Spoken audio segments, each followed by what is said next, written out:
video pembelajaran chat. Assalamualaikum warahmatullahi wabarakatuh teman-teman. Perkenalkan, nama saya Nabila Marsari. Saya dari kelas 1B D3 Fisioterapi. Di sini saya akan menjelaskan tentang anatomi dan fungsi pada sistem pencernaan. Simak baik-baik ya teman-teman videonya. Anatomi sistem pencernaan. Apa itu sistem pencernaan? Sistem pencernaan merupakan sistem yang memproses, mengubah makanan, dan menyerap sari makanan yang berupa nutrisi-nutrisi yang dibutuhkan oleh tubuh manusia. Lalu, apa saja proses-prosesnya? Ada 5 proses. Yang pertama ada ingesti. Ingesti merupakan masuknya makanan ke dalam tubuh melalui mulut. Selain ingesti juga ada tambahan, yaitu ada digesti, yaitu proses pemecah makanan menjadi molekul yang mudah diserap tubuh. Yang kedua ada secara mekanik, yaitu gerakan fisik oleh organ-organ tubuh seperti gigi dan lambung. Pencernaan mekanik ini tujuannya untuk menghancurkan partikel makanan menjadi lebih kecil. Yang ketiga ada kimiawi, yaitu pencernaan yang dibantu oleh enzim pencernaan seperti amilase, lipase, dan tripsin.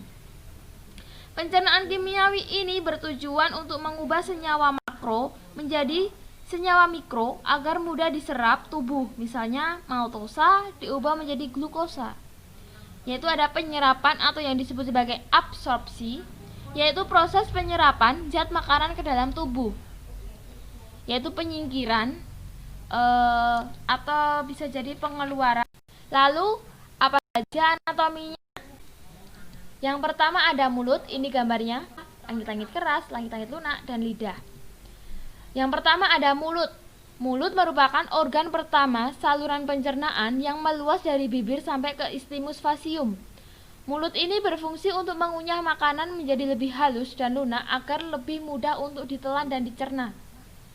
Pada mulut ini terjadi dua proses pencernaan, yaitu secara mekanik dan kimiawi.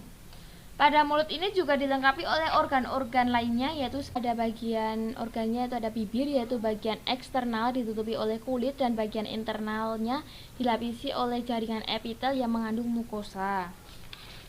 Bibir ini bagian yang kaya pembuluh darah dan banyak terdapat ujung-ujung saraf sensoriknya. Selanjutnya ada pipi, yaitu alat kelengkapan mulut. Bagian luar dilapisi oleh kulit dan bagian dalam dilapisi jaringan epitel.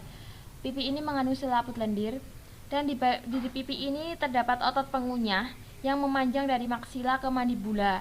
Sifatnya lebih elastis. Selanjutnya ada gigi dan geraham. Terletak dalam alveolus dentalis dari tulang maksilaris dan mandibula. Berfungsi sebagai alat bantu, yaitu untuk mengunyah dan berbicara. Selain itu juga sebagai pemecah partikel besar menjadi kecil yang dapat ditelan tanpa kita tersedak. Gigi ini mempunyai 1 akar, sedangkan geraham mempunyai 2-3 akar. Pada gigi ini terdiri dari gigi sulung atau gigi susu dan gigi permanen atau gigi tetap. Gigi sulung ini tumbuh sejak usia 6-8 bulan dan akan lengkap pada usia 2,5 tahun dengan jumlah 20 buah. Sedangkan gigi permanen ini tumbuh pada usia 6-18 tahun dan berjumlah 32 buah. Oke, selanjutnya ada lidah. Lidah itu terdapat dalam cavum oris yang merupakan susunan otot serat lintang yang kasar dilengkapi dengan mukosa. Lidah ini berperan dalam proses mekanisme pencernaan di mulut dengan menggerakkan makanan ke segala arah. Pada lidah ini juga terdapat bagian-bagiannya, yaitu ada pangkal lidah, radix lingua, merupakan bagian belakang terdapat anak lidah atau epiglotis yang berfungsi sebagai menutup jalan pernafasan pada waktu kita menelan, supaya makanan tidak masuk ke jalan pernafasan. Kedua, panggal lidah atau dorsum lingua, terdapat puting-puting pengecap untuk menentukan rasa makanan. Ada rasa asin, manis, pahit, dan asam. Yang ketiga ada ujung lidah atau yang disebut dengan apex lingua, yaitu membantu membalikkan makanan, proses berbicara, merasakan makanan yang kita makan, dan membantu proses saat kita menelan. Selanjutnya ada kelenjar ludah atau saliva, yaitu kelenjar yang mensekresi larutan muskus ke dalam mulut. Kelenjar ini membasahi dan melumasi partikel makanan sebelum kita telan. Jadi pada saliva ini memudahkan kita untuk menelan makanan. Dan kelenjar ini juga mengandung enzim lipase lingua, yaitu untuk mencerna lemak, dan enzim petialin atau amilase ini untuk mencerna tepung. Fungsi saliva ini yaitu yang pertama ada fungsi mekanis, yaitu mencampur saliva dengan makanan agar menjadi lunak atau setengah cair yang disebut sebagai bolus, yaitu memudahkan kita untuk menelan makanan. Yang kedua ada fungsi kemis, yaitu melarutkan makanan yang kering untuk dapat kita rasakan. Selanjutnya ada faring atau tekak, yaitu menghubungkan rongga mulut dengan kerongkongan. Panjangnya kurang lebih sekitar 12 cm. Faring ini fungsinya hanya sebagai saluran atau jalur makanan pada sistem pencernaan. Jadi faring ini berfungsi sebagai salurannya saja. Ketiga ada esofagus atau kerongkongan, merupakan saluran pencernaan setelah mulut dan faring. Panjang 25 cm, esofagus ini berfungsi memberikan pelumas untuk pergerakan makanan kita. Keempat ada lambung, merupakan sebuah kantong muskuler yang terletak antara esofagus dan usus halus.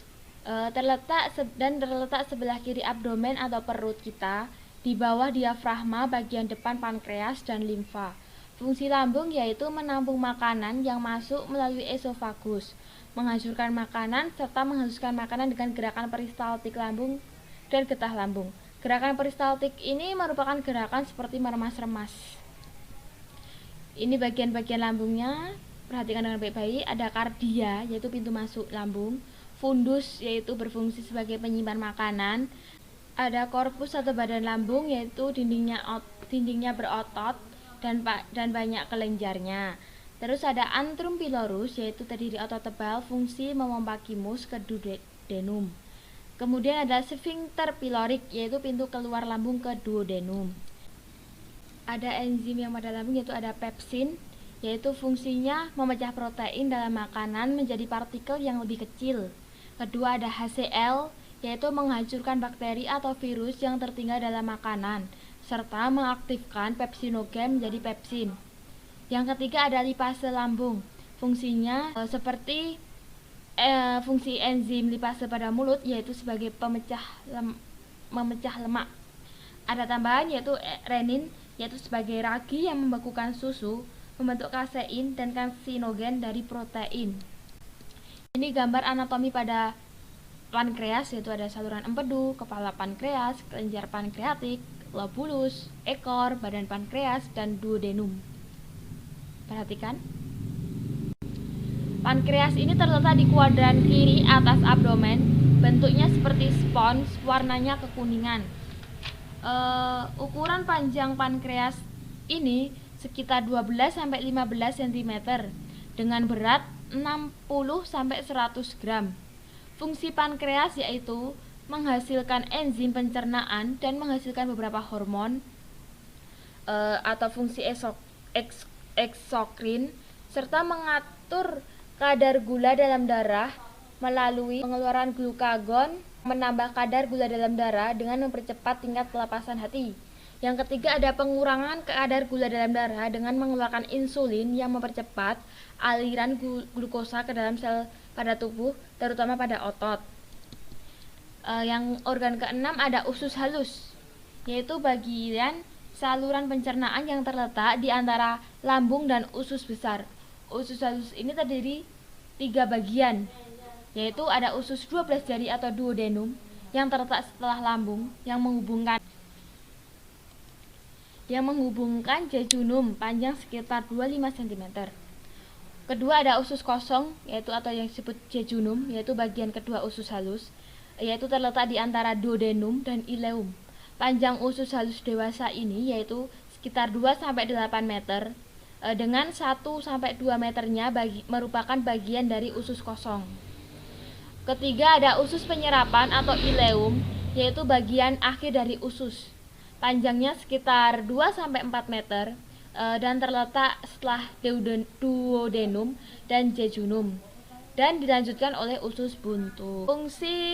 Fungsi untuk usus halus ini yaitu yang pertama menyekresi cairan usus, yaitu untuk penyempurnaan pengolahan zat makanan di usus halus. Kedua, menerima cairan empedu dan pankreas melalui ductus choledochus dan ductus pancreaticus. Ketiga, yaitu mencerna makanan. Yang keempat, mengabsorpsi atau menyerap air, garam, dan vitamin, protein dalam bentuk asam amino, karbohidrat dalam bentuk monoksida. Yang ketujuh ada usus besar atau yang disebut sebagai kolon, yaitu bagian usus antara usus buntu dan rektum. Fungsi utama organ ini yaitu menyerap air dan feses.